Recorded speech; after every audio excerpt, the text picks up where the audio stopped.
friends, welcome to the first episode of Badass Engineers. I'm super excited. Am I live yet? I think I am. Hey, how are you? It's just us so far. Yay, so many people have joined. I'm glad more people are joining. Let's see the request. Yes. So today I have your questions in this bag. Thank you for everybody who sent me your questions. Yay! Hello. Hello. How are you? I'm really good. I'm so happy to see you. You look beautiful. You look like the sun and all the stars out there. Oh yeah. See, I put some PCBs like circuit boards on some fabric behind me. That's so cool. It's so cool. I I love love your it. But by the lipstick. way, all the things that you were doing with your secret boards and everything, I'm like, This is how I feel about you, Bianca. This is how everybody feels about you. So I want to tell you the format of today, if that's okay. Okay, so we're gonna keep it to 20 minutes. Last time I tried to keep it to 20 minutes and then it went on for half an hour. So I'm gonna be super harsh with the time today. And then I've got a lot of questions in here that people have sent us. So I'll go through uh-huh, them at random. uh-huh. And first, I just want you to introduce yourself to everybody who's watching now. Okay, so, well, my name is Bianca Cefalo, and I'm a rocket scientist, so that's my Yeah! intro. Sorry, fangirling. Go for it. Well, yeah, that's my baseline, but this means that I'm an aerospace and astronautics engineer. So I'm coming from the engineering side, not the physics side of the things. And I'm a space advocate, science communicator. I have multiple jobs. I don't know. I You've don't know. worked on like NASA projects and you So interviewed basically Neil what happened is deGrasse that Tyson. my very first job when I moved from Italy, because I'm Italian, you can tell from my accent. It's a beautiful accent. So I studied engineering in Italy, and then when I was 23, I moved to Berlin. That was my very first job as a aerothermofluid dynamic analyst on the InSight Mars mission. That is a NASA Wow. ideal mission.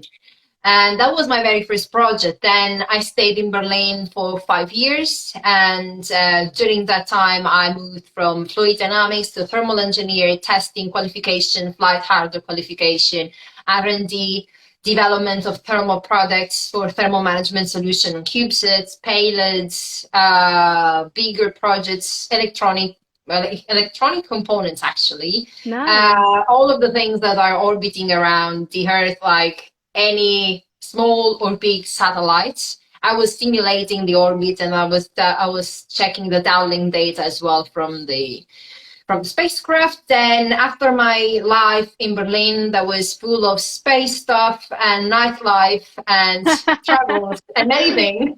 Berlin's nightlife is crazy. I've got so many friends in Berlin. And it was a very full on life. Like I didn't just went there to leave. I went there to smash it on any kind of aspect. Yes, that's what we like to hear. That's what we like to hear. What are you up to these days, Bianca? What do you do now? So then these days, it's 3 years now that I'm in London, and where I'm trying to smash it in different ways. So what I'm up to these days, I started. The lockdown gave me time to think about the impact I wanted to have from a technological and social point of view. As you know, we're both very major advocates of equality in different Mm. ways for different reasons. So I started doing that more and more often, putting myself out there more, because and receiving loads of both hate or love. It Oh depends. my God, yeah. Yeah, I get um, much the same. It's like people either love me or hate me. And like my friends have overheard other people that I've never worked with before who said awful things about me. And I'm like, I've literally never met you. I've literally never met you. yeah. Ah, At the moment also what happened, I was working at Airbus Defence and Space on telecommunication spacecraft for innovation. Hmm. And then basically it was in September that I changed, and now I joined a tech startup, which is based in Atlanta. And now I'm still in space, In the but US. yeah, yeah. Nice. So now I'm in London because I'm the director for the London operations, business development, but I'm working both European and American hours. So basically, it's a non-stop. Wow. And I'm really pleased with what they are doing. It's really, when you say it's out there, it's advanced materials in ways that nobody has ever seen before in Yeah. space. Yeah. And I love doing that. I love, now, or even going from the engineering to the business side of it, to the strategies, the marketing. It's great. It's the other way around, let's say. Yeah, I work Um, for a startup now, and it's so much fun. It's so much kind of faster, and everybody is like really on it. And yeah. you're a small team, so you're making a big difference. Exactly, and especially the what's very important these days, even now more than ever, is that you want to work with people that you love first of all, and also you want to work to a purpose, to have a mission. So when I was called by the CEO of the company, it was during the summer. It's because they're all thermal engineers solving a problem for thermal engineers, and I Hmm. am a thermal engineer. So I was like, this is the best place for me. Plus, I'm working on my own startup too, which I'm feeling like. So there is a consultancy also, which Cosmic Space, which I've incorporated this summer. So I'm doing consultancy job for space education, for events, for public speaking gigs, all of those more social stuff, let's say. When do you sleep, Bianca? When do you No, sleep? I don't. I mean, and I'm not proud of it because especially these days with my housemate, I'm like, Natalie, I don't know. I don't know. I'm just feeling like floating somewhere out there. Yeah, yeah. Are And you? yeah, so Oh, I'm in health kind of low-key ninja mode working on my tech startup, which fingers crossed, I'm starting to go for an investment round, the first public investment round next March. So that's so let's see. exciting. Good luck. I can't wait to hear more about that. Are you ready for some of the questions in this batch? Yes, Okay, yes. okay. I wonder which question we'll get first. Let's go with this one. Okay, what does it say? It says, "Oh my God, I can't believe you interviewed Neil deGrasse Tyson. How did that happen? How was it?" So actually, I didn't interview Neil. I was interviewed with him. Wait, what? Oh, yeah. Oh my God, that's even better. Oh my God. Yes. Oh my God. I was invited to a panel. So basically, there is this great the space dude, this friend of mine, and he has this regular show that is in where he is inviting loads of people, different people from the space industry. His show is called Space Fam, and it's happening every Saturday. So he's obviously based in the States. And it was the show before his birthday, his official birthday. So it was like, Bianca, I'd love to have you on my show. Now, for me in London was 3 a.m. and and it said, well, I'd love for you to be with us. And there were amazing, amazing panelists, amazing people, like from music to art to rocket science. I didn't know that Neil deGrasse was there. I had no idea. Wait, you found out that Neil deGrasse was there when you got there? So I found out that like a week before. Oh,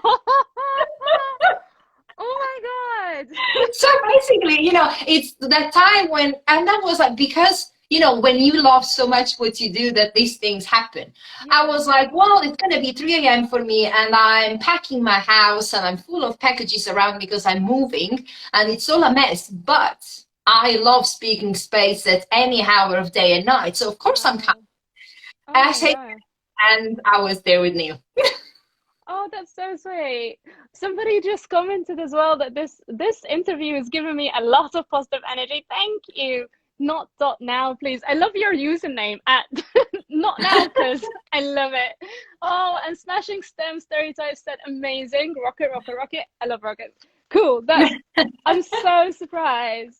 But I mean, I think Neil deGrasse Tyson after that was like, oh my God, I didn't know that Bianca was there. She's so awesome. All right, are you ready? I'm ready. Dun, dun, dun, dun, dun. Oh, this is actually from my friend Shrouk El-Attar. Hello, Suri, if you're there. Says, do you ever get told that you don't look like an engineer? How do you deal with it emotionally? I've been told I don't look like an engineer probably since the very first day I said I wanted to become an engineer. How long ago was that? When was that? It was, I was what, 15 when I knew that I wanted to become an engineer. My God. And I am told all the time. So it happens. You go to a bar, you go to places. So what do? I'm a rocket scientist. People laugh at me. People laughed at you? Of course, people laugh at me because they think, I'm joking. Like I probably work in fashion, in music, in all those kind. Oh my God! And that's a baseline. This is what they think. And how I deal with that, to be honest, I don't have to deal with that. They have to deal with the fact that I am a rocket scientist and I don't look like their own stereotypes. Yeah. It's like, I don't have to deal with it. It's your problem. It's your problem that you don't believe me. I love that. Shall we read what else people are saying? Oh, hey, Jamie. And Natalia says, God bless you both. Oh my God, thank you. Yay, sweet. Okay, more questions. And how long do we have left? We've got like 10 minutes left. Let's see how many more questions we can get through. Ooh, oh, this one or that one? Pick. That one. The short one? Yeah. This one, yeah? Okay, what does it say? Oh, we can do both, to be honest. Okay, let's have them both after each other. This one says, what is next for you? Who? Yeah, what is next for me is to coming out of stealth mode, and it is exciting when you are working on your own baby. It's extremely exciting and it's frightening at the same time. But because for me, space technology, it's a lot of responsibility, isn't it? Huh? It's a lot of responsibility, isn't it? It is. It's when you actually have to step up.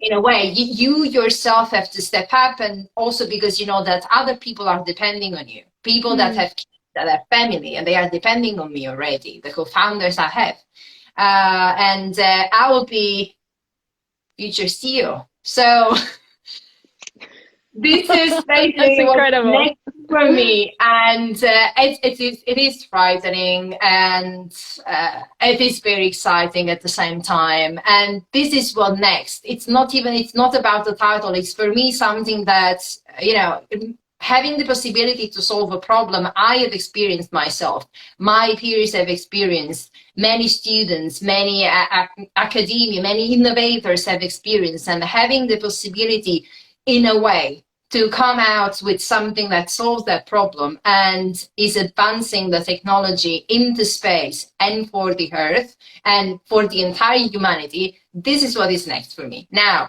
how I'm going to make it happen, I'm still figuring out, but...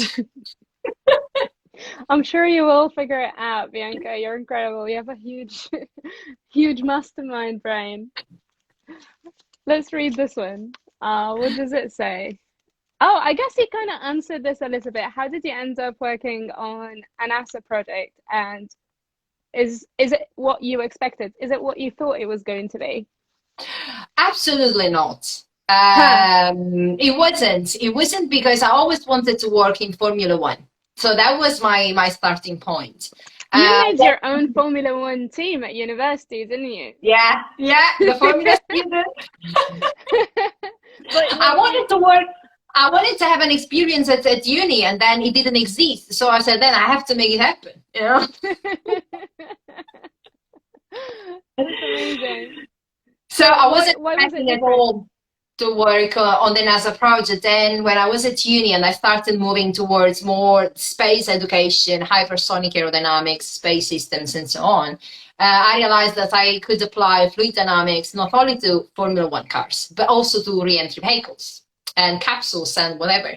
And I was okay, so I'm going to just go out there and see what I can do. And then I got very, very annoying at professors because I was pestering them really to understand how, where I could go outside my academia, outside Italy.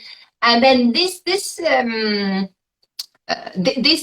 opportunity came around in Berlin, and it was for NASA, so it was completely unexpected, especially because 5 years before that experience I was so broke. I was so broke that I was studying Oh, with candles at home. I swear to no, God. really? So when you look back and you're like,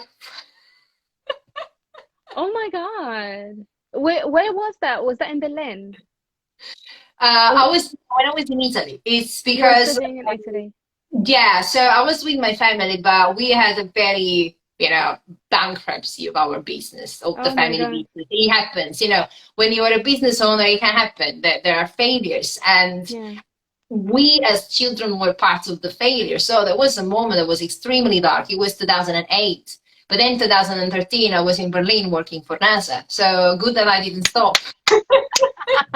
I know. I actually came so close to quitting engineering myself, but I feel like university makes it really difficult, especially I don't know if it's the same in Italy, but definitely in the UK, like engineering is one of the harder degrees to study for, but I feel like they make it harder. Like they're like, it's like 9 to 5 lectures, you've got deadlines all the time, so you're working on evenings and weekends, and obviously in the daytime you're going to your lectures, and you're on a student loan, so you're poor.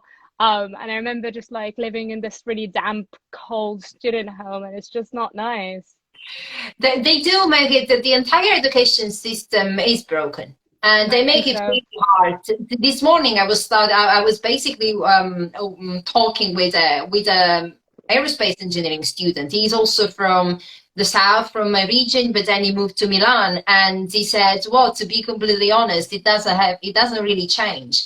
Here, there are no many hands-on activities. There is a lot of theories, a lot of making it hard for the sake of making it hard. Yeah, But then once you're done, you have no idea what to do next, yeah, unless yeah. you are so proactive yourself and trying to find a way. But that's not how it should be. You are No, paying a it's not how it service. should be. It's not The how it should entire be. It's education like a should be about competition. behavioral, a social education. It's just not, about scribbling down all these equations and then what am I supposed to do when I have to Yeah. use a software? I'm not going to write down all the Navier-Stokes for aerodynamics. I need to, what am I Yo, supposed to like I haven't even done kind of like A-level grade integration differentiation that often as a job. Do you know what I mean? Like it's just they make it. There are other ways to get into engineering, and I don't feel like you have to be this person who's like incredible at maths. Obviously, there's jobs for that too, but you don't need that, and that shouldn't be the only route. Bianca, what do you think about so there are some questions in the comments. How do you feel about those, or would you like me to go more through the bag? We've got Oh, about 3 minutes left. yeah, we can go over the questions, and I have time to answer. It's okay. Okay, let's do that as our last question then. So, creative to coder has asked, Bianca, you said you were a Ferrari, but your previous work expected you to perform like a camper van. What do you mean? Perhaps they wanted you to Oh, be Janie. slow to respond? Well, yeah, of course. I think everybody should know about the potential they have, and so what happens is that and this is to many, especially our generation, when you are hired into a corporate culture, they hire you first because you are different, because they want to shake things up. right? Mm-hmm. A social, cultural, intellectual perspective, communication, everything. So this is what happened to me, really, when I went to Airbus Defence and Space in Stevenage, by the way. That per se is like, you know. And definitely they weren't expecting me, being the youngest product manager, the only woman that was under 30, sitting in a boardroom with guys that, you know, generally British, over 50, whatever. Yes. And that's all good to the point where, and this applies to everything, not only to job, but also to relationship. It's like they hire you or they are with you because they admire the entire package and they see that, you know, it's very different and it's breaking down all the stereotypes and is moving forward the innovation in whatever aspects you think of innovation. But then they realize that actually, you know, you're going to be like that forever. Oh my God, I hear you. Like, I feel like sometimes companies hire diverse people, but expect us to still, like, we're the ones who have to change to suit them still. They're not changing to suit us. Yeah. And it's like, why did you hire us in the first place? Like, what? You know, if you're hiring this innovator, they, you know, they don't behave in ways that is the 9 to 5 job. It's not the monkey job. It's not the person that you are expecting sitting there from 9 to 5, perfectly fine, clock in, clock out, and that's it. I'm the one that is going to speak up anytime I want. I'm the one that is going to be late just because I want to be late. And I'm the one that is also going to work over the weekends. I get stuff done irrespective. Yeah. But you can't expect me to fit into a mold, which exactly. definitely I've broken since I was born. It's not going to happen. No, what a perfect point to end on. You don't have to fit into a mold. Thank you so much, Bianca. You're incredible. I'm your biggest fan. Thank you, everybody who came likewise, here. You know, yeah, I loved you since the very beginning. I saw you, and then I didn't know you were my fan too, so it was mutual. I know, we were stalking each other on Instagram, like. Thank you so much. Yeah, I'll send you this, and you can use it however you want. Ma salama. Lovely to see you. Bye, Thank friends. you. Bye-bye. Bye.